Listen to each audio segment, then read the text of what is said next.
ناظرین، ضبط ڈرامے کی آنے والی ایپیسوڈ میں ہم دیکھیں گے کہ اون اور آئلہ کا نکاح آئلہ اور اس کی ماں شمسہ کے لیے وبال جان بن چکا ہے۔ حیرت کی بات تو یہ ہے کہ آئلہ اور اس کی ماں شمسہ دونوں ہی آئلہ کی شادی سکندر پر ہونے پہ پھر بھی راضی تھے، جو نہ صرف ایک انجان شخص تھا بلکہ آئلہ سے عمر میں بھی بڑا تھا۔ تو پھر سمجھ نہیں آتی کہ آخر اون کے ساتھ شادی ہونے پر یہ دونوں اتنا ہنگامہ کیوں کر رہی ہیں۔ خیر، ناظرین کو تو ان کے رونے دھونے پر غصہ آیا ہی تھا، لیکن ثاقب صاحب کی باتیں سن کے سب کے کلیجے میں ٹھنڈ پڑ جاتی ہے جب وہ شمسہ اور آئلہ دونوں کو آئینہ دکھاتے ہوئے ان کی اوقات یاد دلاتے ہیں۔ ثاقب صاحب جب دیکھتے ہیں کہ آئلہ نے الگ خود کو کمرے میں بند کر رکھا ہے، کچھ کھا پی نہیں رہی اور شمسہ کا سارا دن روتے دھوتے گزرتا ہے، تو شمسہ سے پوچھ ہی لیتے ہیں کہ آخر تمہارا مسئلہ کیا ہے۔ شمسہ چاہتی ہے کہ اون اور آئلہ کے رشتے کو ختم کر دیا جائے، چاہے اس کی بیٹی کی کہیں اور شادی ہو یا نہ ہو، لیکن اون کے ساتھ تو وہ ہرگز آئلہ کو نہیں دیکھنا چاہتی۔ تبھی اپنے شوہر ثاقب سے کہتی ہے کہ آپ خود ہی بتائیں کہ اون اور آئلہ کا کوئی جوڑ بنتا ہے کیا؟ آخر اسے آئلہ پر کیوں مسلط کیا گیا ہے؟ تو ثاقب صاحب بھی غصے سے پھٹ پڑتے ہیں اور کہتے ہیں کہ کیا برائی ہے اس اون میں، اچھا خاصا شریف لڑکا ہے۔ اور پھر آئلہ کی طرف دیکھتے ہوئے اس کی ماں شمسہ کو یاد دلاتے ہیں کہ شاید تم بھول گئی ہو کہ یہ تمہاری بیٹی آدھی رات کو گھر سے بھاگی تھی۔ اس وقت اگر اون نہ دیکھ لیتا اور اسے گھر واپس نہ لاتا تو آج ہم کسی کو منہ دکھانے کے قابل نہ رہتے، اور پھر اس کے بعد بھی جو کچھ آئلہ نے کیا، یہ اون ہی تھا جو آئلہ کے ساتھ ہسپتالوں کے چکر لگاتا رہا۔ اس کے منہ پر جتنی کالک لگ چکی تھی، اس کے بعد کوئی بھی اس کے ساتھ شادی کے لیے راضی نہ ہوتا۔ یہ تو اون تھا کہ یہ سب جاننے کے باوجود بھی اس نے آئلہ سے شادی کی، اسے عزت دی، اپنا نام دیا۔ شور سن کے چونکہ بی جان اور راحت بھی وہاں آ جاتی ہیں، ثاقب کو سمجھاتی ہیں کہ اس طرح سے بات نہ کرو، لیکن ثاقب صاحب کہتے ہیں کہ یہ دونوں ماں بیٹی اپنے گریبان میں جھانکنے کی بجائے اون کو اس کی اوقات کے طعنے دے رہی ہیں۔ میں پوچھتا ہوں کہ ان دونوں کی اپنی کیا اوقات ہے؟ ادھر اون الگ پریشان ہوتا ہے جو کچھ رات کو آئلہ نے اس کے ساتھ کیا ہے۔ اون سمجھ گیا ہے کہ آئلہ میرے ساتھ زندگی گزارنا نہیں چاہتی، بلکہ اسے تو یوں لگتا ہے جیسے میں نے کوئی موقع کا فائدہ اٹھایا ہے۔ اون فیصلہ کر لیتا ہے کہ آئلہ اگر اس رشتے سے نکلنا چاہتی ہے تو میں زبردستی اسے اپنے ساتھ باندھ کر نہیں رکھوں گا۔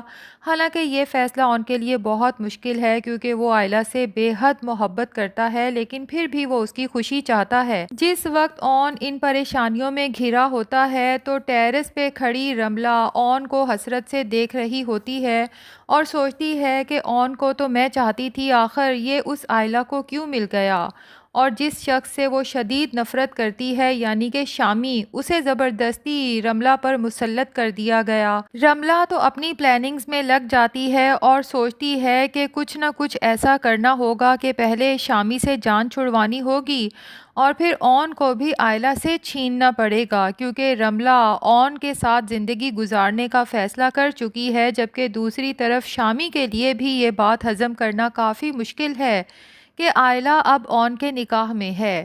اگر تو آئلہ یہاں سے شادی کر کے کسی اور کے ساتھ رخصت ہو جاتی تو شاید شامی اپنے دل کو تسلی دے لیتا، لیکن شامی کے لیے یہ برداشت کرنا بہت مشکل ہے کہ آئلہ اس کی نگاہوں کے سامنے بھی رہے گی لیکن اون کے نکاح میں رہے گی۔ خیر، شامی اپنے دل کی جلن کو کم کرنے کے لیے اون کو تنہا کھڑے سوچتا ہوا دیکھتا ہے تو اس کو جلانے اس کے پاس پہنچ جاتا ہے، کیونکہ سروری کے ذریعے یہ بات تو شامی اور اس کی ماں کو پتہ چل ہی چکی ہے کہ آئلہ نے اون کو ابھی تک شوہر کے طور پہ نہ تو قبول کیا ہے اور نہ ہی اس کے ساتھ رہنا چاہتی ہے، اور شمسہ کا بھی کچھ ایسا ہی حال ہے، وہ اپنی بیٹی کی اون سے جان چھڑوانا چاہتی ہے۔ تو شامی اون کو جلانے کے لیے کہتا ہے کہ ایک ایسی لڑکی سے شادی کر لی جس کے دل میں ابھی بھی کسی اور کے لیے محبت ہے تو گھاٹے کا سودا کر لیا میرے دوست۔ تو اون بہت تحمل سے شامی کو جواب دیتا ہے کہ محبت تو ہوتی ہی گھاٹے کا سودا ہے، لیکن یہ بات تم کبھی نہیں سمجھو گے۔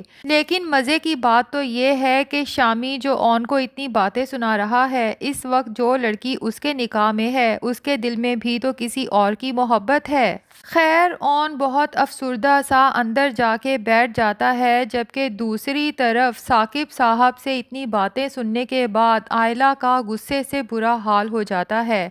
سارا غصہ نکالنے اون کے سامنے پہنچ جاتی ہے کہ آخر تم نے مجھ سے نکاح کیوں کیا جبکہ تم میرے ماضی کے بارے میں ساری سچائی جانتے ہو؟ کیا تم نے میرے اوپر ترس کھا کے مجھ سے شادی کی ہے؟